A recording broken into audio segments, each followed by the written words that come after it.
बिस्मिल्लाहिर्रहमानिर्रहीम अस्सलामुअलैकुम। एक टॉपर स्टूडेंट्स अपना पेपर कैसे अटेम्प्ट करता है, एक एक चीज़ को मद्देनज़र रख के वो पेपर को अटेम्प्ट करता है। पेपर अटेम्प्ट करने का अच्छा मेथड अगर आपको आ जाता है तो आप डेफिनेट बहुत अच्छे मार्क्स ले जाते हैं।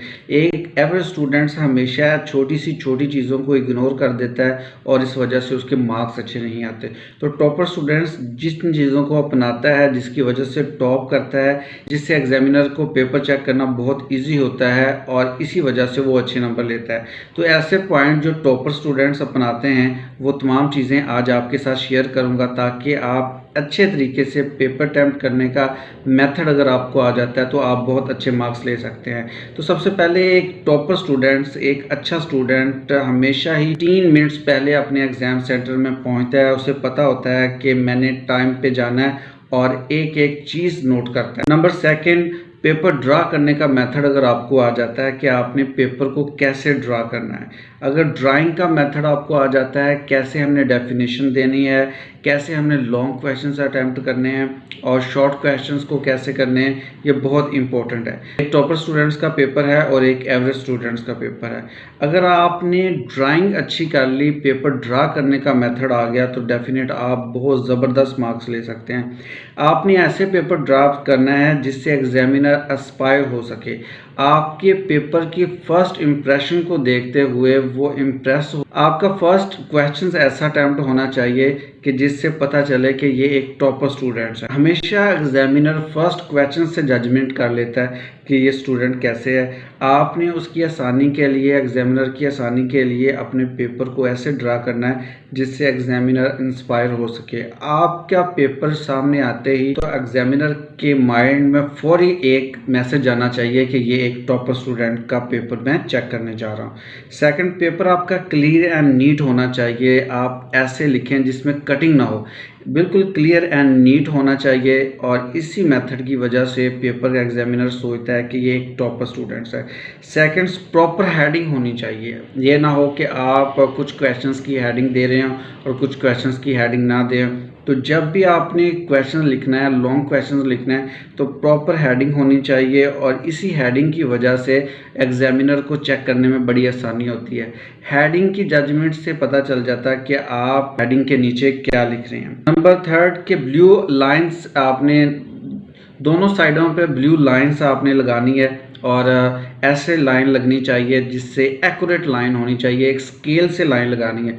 कुछ स्टूडेंट्स के पास स्केल नहीं होता, वो अपने हाथ से लाइन लगा रहे हैं, तिरछी लाइन लग रही है। तो एग्जामिनर को आपने ऐसा शो नहीं करना कि आपके पास कोई चीज़ें नहीं है, आपने अपनी चीज़ें तमाम कंप्लीट लेकर जानी है। क्वेश्चंस के रिलेटिव आपने आंसर देना है। कुछ बच्चे ऐसे होते हैं जो क्वेश्चंस उनसे पूछा गया है उसका आंसर कोई और दे रहे होते हैं। एक क्वेश्चन उनको दे दिया जाता है कि पाकिस्तान किसने बनाया, तो वो पाकिस्तान बनाने के अलावा ऐसी चीज़ें वो इन्वॉल्वमेंट कर देते हैं, इससे पहले बरसगीर था, मुख्तलिफ चीज़ों के बारे में बताना शुरू कर देते हैं और जितना भी है लॉन्ग करने की कोशिश करते हैं। तो एग्जामिनर, आप एक बात समझ लें कि एग्जामिनर पागल नहीं है जो आपके पेपर चेक कर रहा है। एग्जामिनर को तमाम चीज़ों का पता होता है। ओवर राइटिंग ना करें और हद से ज़्यादा शॉर्ट ना करें। आप बिल्कुल वही आंसर लिखें जो क्वेश्चन आपसे पूछा गया। आप एक्स्ट्रा ऑर्डिनरी लिखने की कोशिश करेंगे तब भी आपके नंबर काटेगा। आप बहुत शार्ट लिखेंगे तब भी आपके नंबर काटेगा।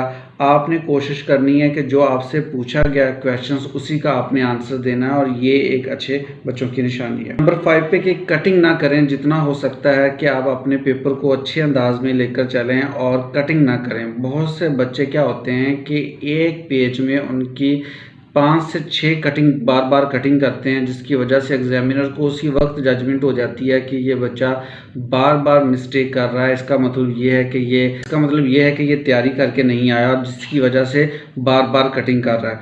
तो एग्जामिनर को बहुत आसानी हो जाती है कि जब आपकी कटिंग बार बार कटिंग है, इसका मतलब कि ये बच्चा अच्छे मार्क्स लेने वाला नहीं है। तो कटिंग बिल्कुल ना करें। जितना हो सकता है कोशिश करें नीट एंड क्लीन लिखना चाहिए। गुड क्वेश्चन, सबसे पहले आपको जो क्वेश्चन आता है तो कोशिश करें वो टॉप पे आप लिखें। सेकंड पे जब आपका फेवरेट क्वेश्चन है उसको सेकंड पे और इसी तरह थर्ड पे, first impression is the last impression. जो आपका फर्स्ट क्वेश्चन होगा, फर्स्ट आंसर आप लिखेंगे, उसी से जजमेंट हो जाती है कि कितनी अच्छी प्रेजेंटेशन है। उससे स्पीड बन जाती है, एग्जामिनर को चेक करते वक्त उससे एक स्पीड बनती है। अगर आपका फर्स्ट क्वेश्चन का आंसर आपने अच्छे तरीके से ना दिया तो उससे जजमेंट हो जाती है कि ये बच्चा कितने मार्क्स लेगा। उनके पास टाइम बहुत कम होता है, लेकिन आपकी प्रेजेंटेशन पेपर अटैम्प्ट करने का मेथड अगर अच्छा होता है तो उससे अंदाज़ा लगा लेते हैं कि ये बच्चा कितने अच्छे नंबर लेने वाला है। नंबर 7 के आपके पास अगर पेन है तो पेन का इस्तेमाल करें, बॉल पॉइंट पेंसिल इस्तेमाल करते हैं तो पेंसिल इस्तेमाल करें। लेकिन जो टॉपर स्टूडेंट्स हैं उनको मैं बता दूं कि वो ज़्यादा पेन का इस्तेमाल करते हैं। अक्सर स्टूडेंट्स क्या होते हैं कि जब उनके टेस्ट हो रहे होते हैं, कुछ वो टेस्ट पेन की मदद से कर रहे होते हैं, कुछ बॉल पॉइंट पेपर अटेम्प्ट कर रहे होते हैं, तो वो मिक्स लेकर चल रहे होते हैं और इससे ये होता है कि उनमें कन्फ्यूजन होती है कि बोर्ड के एग्ज़ाम जब आते हैं तो हम किससे लिखेंगे, एक पेंसिल से लिखें या पेन से लिखें। तो कोशिश करें कि पेन या पेंसिल जो आपका फेवरेट है उससे लिखने की कोशिश करें। बोर्ड एग्जामिनर में जाते हैं तो तमाम वेपन्स आपके पास होने चाहिए। लाइक अगर पेन है तो आपके पास 2 पेन होने चाहिए, पेंसिल है तो 2 पेंसिल होने चाहिए, एक प्रॉपर स्केल होना चाहिए। तमाम चीज़ें आपकी जो आपके वेपन्स हैं जिससे आपने लिखना है वो कंप्लीट होने चाहिए। ये एक अच्छी प्रेजेंटेशन आपके पास होनी चाहिए जिससे एग्जामिनर को फौरी तौर पर पता चले कि ये एक ब्रिलियंट स्टूडेंट्स है। तो एक एवरेज स्टूडेंट्स हमेशा ऐसी मिस्टेक करता है, छोटी छोटी मिस्टेक करता है जिसकी वजह से उसके नंबर कम आते हैं। तो एक अच्छा स्टूडेंट्स बनना चाहते हैं, टॉप करना चाहते हैं, अच्छे नंबर लेना चाहते हैं तो इन बातों को फॉलो करें, आपके डेफिनेट अच्छे नंबर आएंगे। वीडियो देखने का शुक्रिया। अल्लाह हाफिज़।